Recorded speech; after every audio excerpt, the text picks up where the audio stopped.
A mysterious village hides away in the depths of the Colombian mountains. An indigenous community bound to the service of Mother Earth calls this home, the Kogi People. This tribe is rumored to practice a dark and ancient tradition. That's what brought us here. What we didn't know is how difficult it would be to reach them, and once we did, our lives would never be the same. Let the adventure begin. There has been a landslide on our way to see the Kogi people, and everyone's adapting. The road was treacherous. We almost had to turn back several times due to the constant fear of landslides, but we kept pushing forward. Hours later, we found ourselves in the halfway point, the city of Palmor, where we would finally meet our guide, Tanasio. We have to reiterate, we're in the middle of nowhere in the mountains of Colombia. And we still got more to go. We almost rolled over a couple times in the Jeep. Yesterday we were actually supposed to come here, but the rain was too much and there's been way too many landslides, so it wasn't safe for us to come yesterday. As we approached the village, Tanasio explained that everything surrounding us was coffee, and it was beautiful. But there's 12 to 13 families where we're going, so we're almost there, just over this little hump. And we'll be with the Kogis for the rest of the night. And I'm not particularly sure where we're gonna sleep. After what seemed like hours of trekking, we had finally reached our destination. Little did we know, their leader was waiting for us. So we came here with a gift for the Kogi people for letting us stay here with them. And we asked what they wanted, and curiously enough, they wanted toothbrushes. Antonio, les trajimos un regalo para los niños. Nos pidieron cepillos de dientes para ustedes. Son 40. No, estamos felices. He was happy. We were even happier. I don't know, just the smiles that we exchanged was enough. Moved by our gift, Antonio decided to offer us something we were not expecting. We wanted an authentic experience, and boy, are we getting it. This is where we're staying tonight. I'm pretty excited. This is where we're sleeping tonight. We're right in the village. This is honestly such an authentic experience. I think this is going to be a wonderful day. What did I get myself into? What? Our guide Tanasio showed us around the village. He showed us around the school for the children and started telling us stories about their customs and traditions. As he explains it, the Kogi life is devoted to Mother Earth, or as they call her, Aluna. He explained that they only wear white because it symbolizes the Great Mother, therefore it represents the purity of nature. Soon after we arrived, it started to downpour. This gave us the opportunity to ask Tanasio about the spiritual leader of the tribe. He's called the Mamo. He's a man with extensive knowledge about the spiritual realm that connects us. As you'll see later in the video, the ritual of becoming a Mamo and gaining this knowledge left us speechless. The following hours were spent fully digesting what Tanasio had just told us, until it was finally time to meet the Mamo. Although not an imposing figure, the Mamo had a bit of an aura about him. Traditionally, Mamos are solitary, but this one seemed to take an interest in us. The Mamo's gonna give me some coca leaves, because apparently only the males can chew coca leaves, so I'm gonna get some. Gracias. ¿Se traga o no se traga? No. ¿No mastica? Al lado. At this point, I'm pretty sure they're just amused that I actually did it. What's he doing? So he's gonna give us a welcoming bracelet that anytime you visit a Kogi tribe, you get one of these as a welcome. It's also a protection bracelet. The Mamo gave us the traditional Kogi welcome, but he also mentioned that he would perform a healing ritual for us the next day. We just got our blessing from Luis, the Mamo here, and now we're going to continue meeting the rest of the village. A little update, Daniel's still chewing the cocoa leaves from 2 minutes ago. I was trying to be as respectful as possible in front of the Mamo, but yeah, not my thing. After the Mamo's welcome, the Kogi men decided to teach us about the way of life, starting with their poporo, their symbol of manhood. Once they sleep with a woman, it's mandatory for them to have one of these, and they'll build it up for as long as they're alive. And it has 4 components: calabazo, the little stick, the coca leaves, and what they call cal, which is made out of burnt seashells and turns into this white powder. So they'll dip the stick into their mouth, and then they'll like rub it into the calabazo, and they make it into this like structure. We must have looked confused because they decided to do a demonstration for us. Shells became pure powder. They're basically chemists here. After that, the Kogis wanted me to try this black tobacco paste. Looking back on things, I'm pretty sure this was just for their amusement. Aquí, en el labio. Como aún no tienes la hoja, entonces solamente en el aire y haces. There you go. ¿Y lo lamo o no? Sí, sí.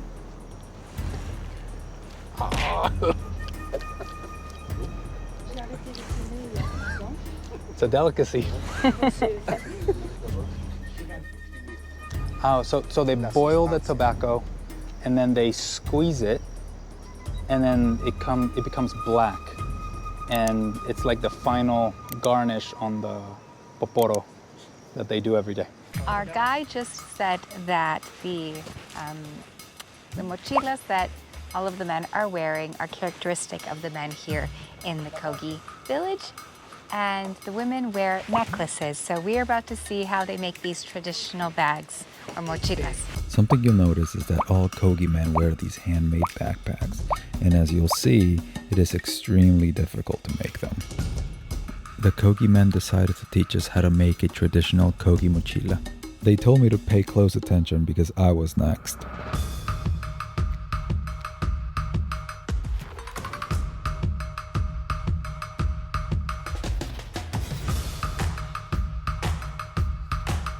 What Daniel's doing now is actually cleaning this plant, and it actually makes the fibers where they make the mochilas out of.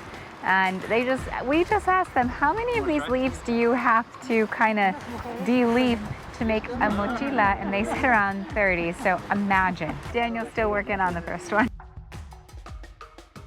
¿La mochila está hecho de eso? Sí, de esto. ¿No ven que queda duro ya? The Mamo invited us to his house to share the beginnings of a memorable night. Astanasio and his sister showed us how the string we had just made can be made into artifacts. The Mamo had other plans. He started to toast coca leaves. He placed the leaves along with scorching rocks in his pouch, and he started to shake them. He handed it to me to finish the job. Finally toasted the coca leaves, and now, when in Rome, do as the Mamos do. They're so toasty, ready to go. The taste, still not the best. It's incredible how she just took that fibrous, hairy thing and turned it into something beautiful. And then a bunch of these are going to turn it into one of the mochilas. Beautiful. This night has been one of the most unique nights of our lives. Lovely Teresa over here just gave me the bracelet that she was working on, and I am going to treasure this forever. This is our home for the night. Oh, Jesus. Oh my gosh. Come on in. Let's do a room tour. Oh my gosh, room tour. This is the Kogi suite. We got the most expensive suite of them all. We sure did. Just kidding, this is actually the oldest hut. So we have one hammock here, and they gave us really fluffy blankets because obviously there's no heating in here. There is a little bit of cracks here, so definitely we are sleeping outside, that's for sure. There is no bathroom in here. Bathroom is nature. And that's pretty much it. Did you just say? I just said future me is gonna be so proud, but current me is like, what did I get myself into? What? Is there a spider? This is gonna be a wonderful day. We hope you guys are having fun at home. This is very touch and go. It's only like 10 hours till sunlight. Oh my gosh, this is the strangest way I've ever slept before, and in the strangest place. Good morning, everyone. Daniel and I just got woken up by a rooster outside of our hut. We made it. Sleeping was okay. It was freezing cold. I woke up in the middle of the night completely shivering, so whew. But we made it, and now we get to hang out with the Kogis for the rest of the morning. Buenos dias.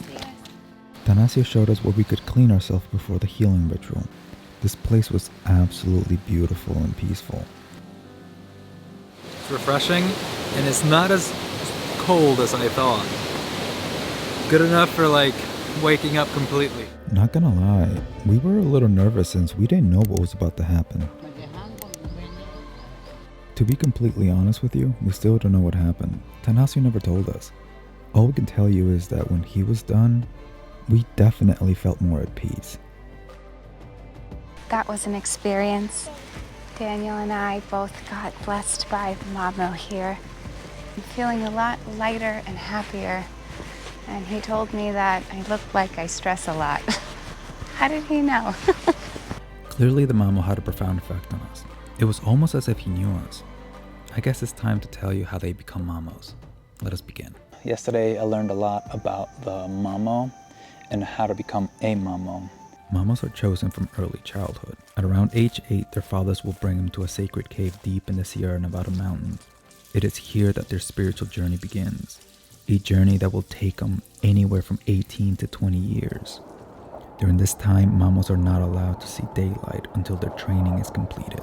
Mamos are trained by something called a moro, an enlightened, ageless cave spirit. The father will bring his son to the cave from 12 years old to 28, and it is in this period of time that when they're in the cave that Moro is training them. At birth, the Moro is said to be left in the cave and raised by the spirits of the cave. The Moro will never see daylight. He never sees trees, birds, or even running water. He knows nothing about the world outside his cave. He will only learn by listening spiritually to the knowledge that is given by Aluna. Our guide told us that that practice is becoming a little bit more rare because now, can you imagine dropping off a newborn in a cave in the middle of nowhere? It just becomes hard. So that is the story of the spiritual leaders here in the Kogi tribe. Like I said, keep an open mind. Let me know in the comments, what do you guys think? Pretty wild? We thought so. Are you sad to leave? Yeah. I've actually really grown to love these people. Are you sad to leave the house? No, definitely not.